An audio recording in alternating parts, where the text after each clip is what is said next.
Light is not weakness. It is the greatest force for transformation.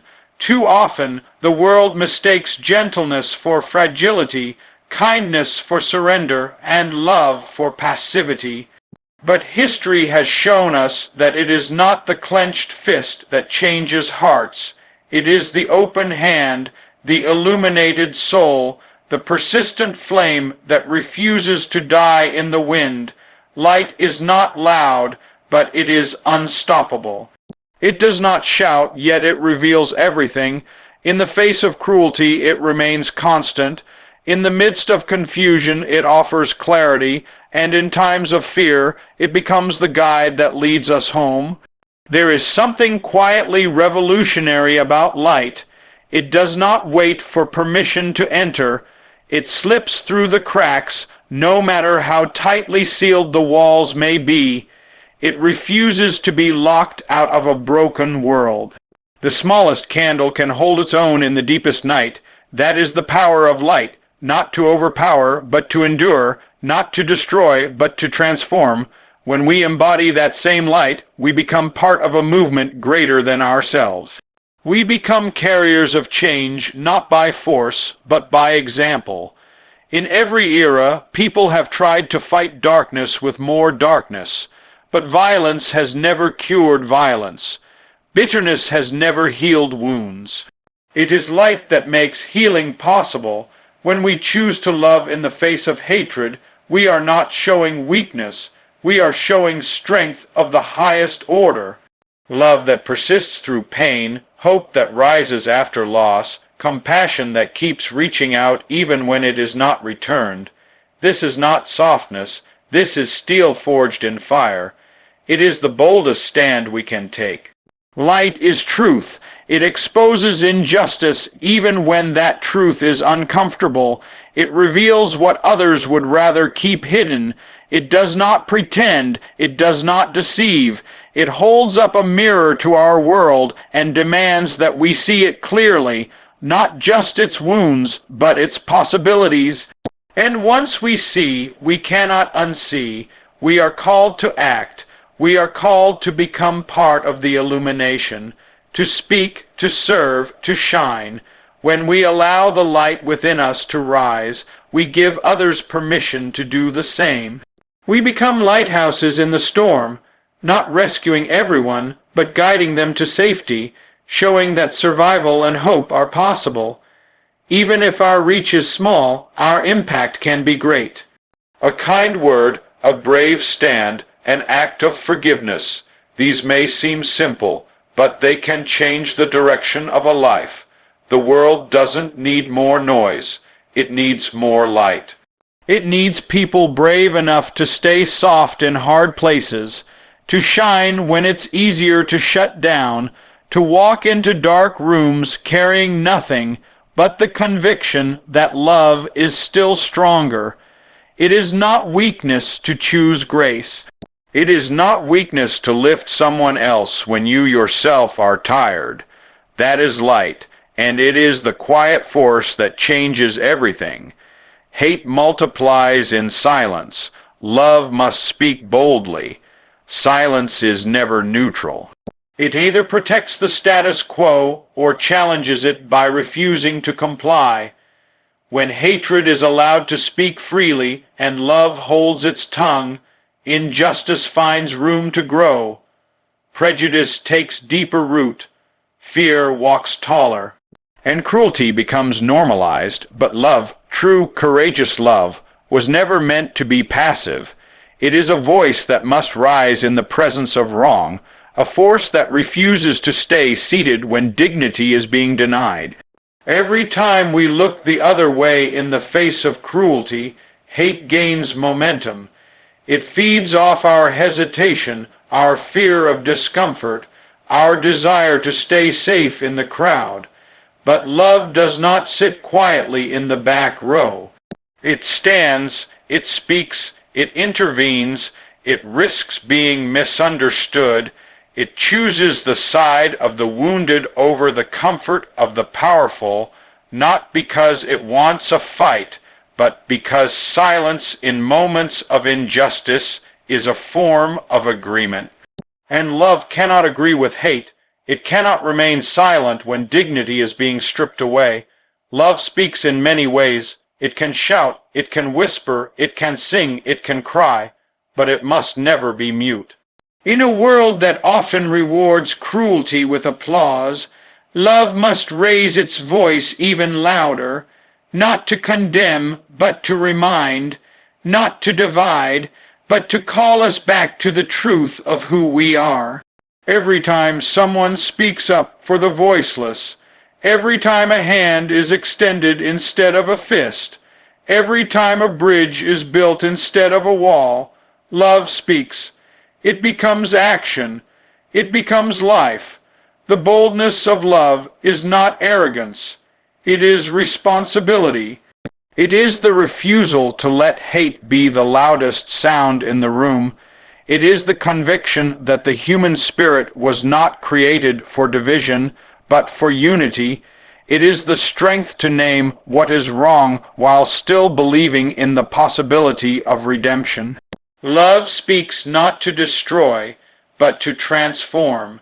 It confronts lies with truth, not to shame, but to awaken. It challenges systems of oppression, not out of anger, but out of a deep belief that freedom must belong to all. To speak boldly in love is not to shout others down, but to lift others up. It is to carry a light into rooms where darkness has grown comfortable. It is to interrupt cycles of hate with compassion so fierce it refuses to back down. It means choosing to say something when it would be easier to remain silent. It means calling someone in rather than pushing them out. It means standing in the gap and declaring that injustice has been seen and it will not go unchallenged. This kind of love is not easy. It costs something. It asks us to risk our reputation, our comfort, our certainty, but the alternative is far more dangerous. When love stays quiet, hate writes the narrative. When compassion is silenced, cruelty becomes the storyteller. That is why love must be both fierce and tender, both honest and kind. It must be bold enough to enter the fray, brave enough to speak when silence would feel safer. Because every time love speaks with truth and clarity, the world shifts closer to what it was always meant to be. Only love has the power to redeem both the oppressor and the oppressed. In a world scarred by division, pain, and centuries of injustice, this truth stands not as a weak ideal, but as a revolutionary force. Love is not blind to wrongdoing. It does not ignore suffering or excuse cruelty. But it does something no other force can. It opens the door for transformation on both sides of the struggle. It reaches into the heart of the wounded and says, "You are more than what has been done to you." And it reaches into the heart of the one who wounds and whispers, "You are more than the harm you've caused." Where hatred entrenches people in roles, victim and villain, love sees beyond the moment. It sees the human in both. It refuses to let one be forever defined by their pain or the other by their failure. Love believes in the possibility of redemption even when history says otherwise. It believes that people can grow, change, rise, and heal. Not just one side, not just the innocent, but even those who have lost their way, even those who have wielded power without mercy. That is what makes love so radical. It does not settle for half the healing. It wants the full story redeemed. It wants the chains of hatred broken not only for the one who's been held down, but also for the one who's been doing the holding, because both are trapped. Both are enslaved by a system that thrives on fear, division, and the lie that one life matters more than another. Love shatters that illusion. It says there is a way out for both. For the oppressed, love restores identity. It reclaims stolen worth. It tells the weary soul that they are not invisible, not forgotten, not broken beyond repair. It gives strength to rise, to resist with dignity, to protest with purpose, and to hope without shame. It lifts the head that's been bowed too long and dares it to dream again. Love says you are not defined by what you've endured. You are defined by your light, your courage, your humanity. For the oppressor, love brings accountability, but not condemnation. It is not a free pass, but a call to conscience. It does not let wrongdoing go unanswered, but it offers a path to change. It gives space for remorse to become action, for guilt to become grace, for those who have caused harm to step into the long, hard work of making things right. And in doing so, it liberates them from the chains of pride, ignorance, and inherited hate. Redemption is never easy. It asks much from us. It demands that we look honestly at our history, our actions, our silence. But love stands in the middle of the brokenness and invites both the hurt and the hurter to the table, not to forget, but to transform, not to pretend, but to begin again. This is not idealism. It is the blueprint of every lasting revolution. Where hate has failed to build anything that endures, love has quietly rebuilt nations, restored families, revived movements, and reconciled people who once stood on opposite sides of a battlefield. It is the only force that can turn enemies into allies, trauma into triumph, and history into healing. Darkness reacts, light creates. In every moment of chaos, conflict, and crisis, we are given a choice to react out of fear or to respond with vision. Darkness is reactive by nature. It lashes out, it imitates, it echoes pain with more pain. It absorbs anger and throws it back twice as hard. It waits for a blow, then strikes in return. But light does something entirely different. It creates. It does not mirror the hatred it sees. It does not replicate the violence. It generates something new, something better, something that can lead us forward instead of dragging us back. Darkness is quick to speak, quick to judge, quick to divide. It thrives in emotional chaos, feeding off our most primal instincts, revenge, bitterness, pride. It convinces us that retaliation is power, that silence is safety, and that cynicism is wisdom. But light speaks a different language. Light doesn't shout to be heard, it shines to be seen. It doesn't need the last word because its presence speaks volumes. Where darkness wants to react to pain with more destruction, light insists on building peace in the ruins. It creates space where people can be heard. It creates bridges where division has carved deep valleys. To choose light is to refuse to be ruled by circumstances. It is to rise above the knee-jerk reaction and reach instead for something higher. Light is creative courage. It finds solutions where others only see conflict. It imagines hope when others see nothing but despair. It turns mourning into movement, grief into growth, and injustice into action. Light does not wait for permission to bring change. It initiates, it begins, it leads, it forges new paths when old roads are blocked. It builds a world that wasn't there before. This is not easy. Reacting is always easier than creating. It takes no vision to throw back what has been thrown at you, but to pause, to reflect, to respond with love, clarity, and purpose. That is the work of the light bearer. That is the call of those who are done with cycles of hate and hunger for something deeper, something freer, something more human. Creation requires discipline. It requires intention. It asks us to move through pain without becoming pain. It calls us to be a source of change rather than just a symptom of the problem. When we understand that darkness merely reacts, we no longer feel compelled to match its energy. We see its limitations. We recognize that nothing new grows in the soil of retaliation, but in the soil of light, of compassion, creativity, and conviction. Entire generations can thrive, movements can rise, healing can take root. Light does not wait for others to do better. It starts with what it has. It doesn't just want to end suffering. It wants to give birth to joy, dignity, and justice. The world has enough reactions. What it needs now is creation. It needs artists of peace, architects of healing, builders of bridges.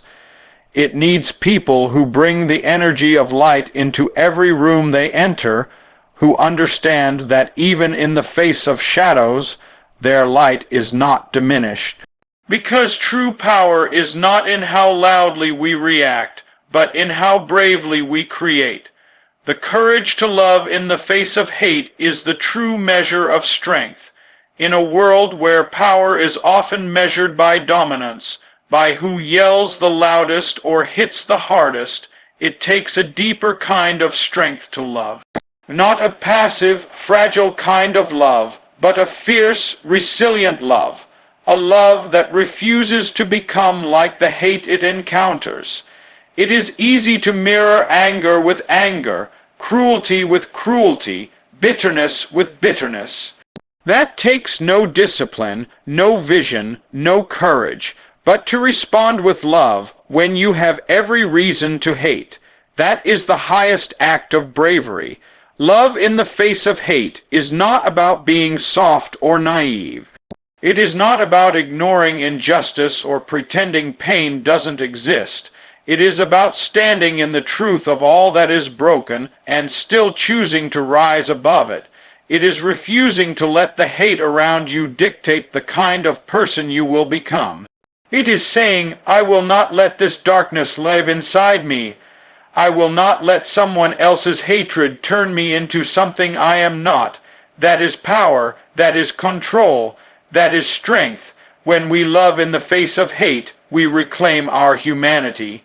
We show that our values are not for sale, even under pressure. We reveal that our hearts are strong enough to carry compassion and conviction at the same time. We choose to lift instead of crush, to heal instead of wound, to build instead of burn. And in doing so, we don't just protect ourselves. We protect the soul of our community, our nation, and our future. The world often mistakes vengeance for strength, but vengeance is just recycled pain. It changes nothing. It only continues the cycle. True strength is interrupting that cycle.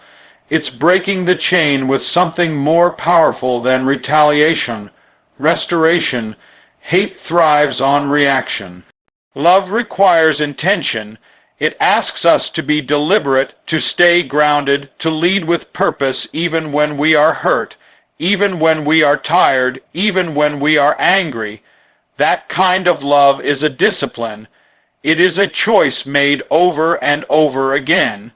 We must understand that love in the face of hate is not just about our personal peace. It is a revolutionary act. It sends a message to the world that hate will not define the story. It sends a message to the next generation that there is another way, a higher way. It sets a precedent that says dignity matters more than revenge, and that we are strong enough to be gentle in a harsh world.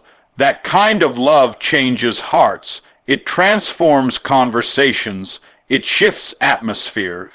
It creates ripples that stretch farther than we can imagine. There is no courage greater than standing firm in love when everything around you screams for rage. There is no strength more inspiring than a person who chooses empathy in a room full of cruelty, who sees the humanity in their enemy and refuses to dehumanize in return. That is the kind of courage the world needs now. Not to fight fire with fire, but to walk boldly through flames carrying buckets of water. Not to join the chorus of hate, but to sing a new song, a louder song, a healing song that only love can write. We do not fight hate by becoming it. We overcome it by transcending it. Hate is seductive. It makes us feel powerful in our pain. It tells us that if we respond with the same fire, we can win. It whispers that to be strong is to strike back, to shout louder, to harden our hearts. But in reality, when we adopt the methods of hate, we lose something far greater than an argument. We lose our integrity, our clarity, our purpose. We lose the very light that makes us different from the darkness we resist. The true victory lies not in matching the energy of hate, but in rising above it.